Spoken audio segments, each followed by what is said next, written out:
سلام علیکم. سلام. چطوری میتو جان؟ اینجا چیکار میکنی؟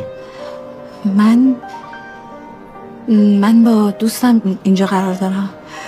چه عجب، چه تصادفی. تو منم با دوستم قرار دارم. جای خوبیه نه؟ من قرار گذاشتم ضایع نشی.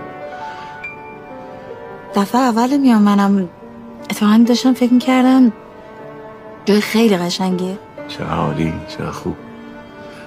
دوستت کی میاد؟ دوستم تا الان باید میرسید.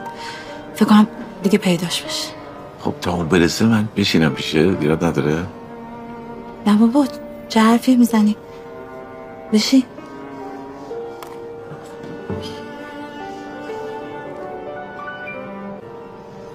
خیلی خوشتیب کردی ها.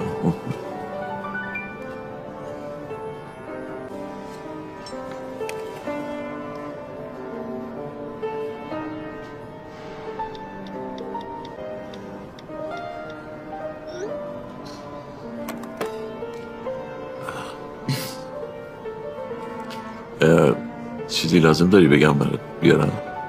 من شاید یکم دیگه برم از اینجا. من مزاحم شدم برم؟ نه بابا، این چه حرفیه؟ الان که فکر میکنم میبینم اینجا یکم شلوغه. همین الانم مسیج دادم به دوستم که نیاد. آها.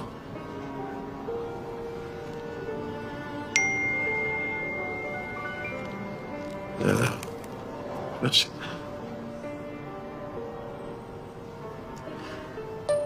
دیگه الان فایده نداره. من اومدم سر قرار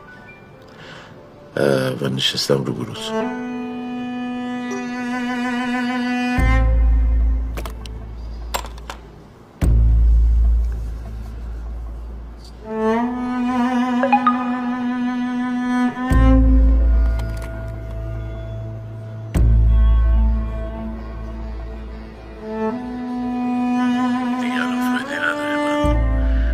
سر قرار و نشستم رو بروز. دستتو بردار. میخوام برم. دستتو بردار میخوام برم. میزنم.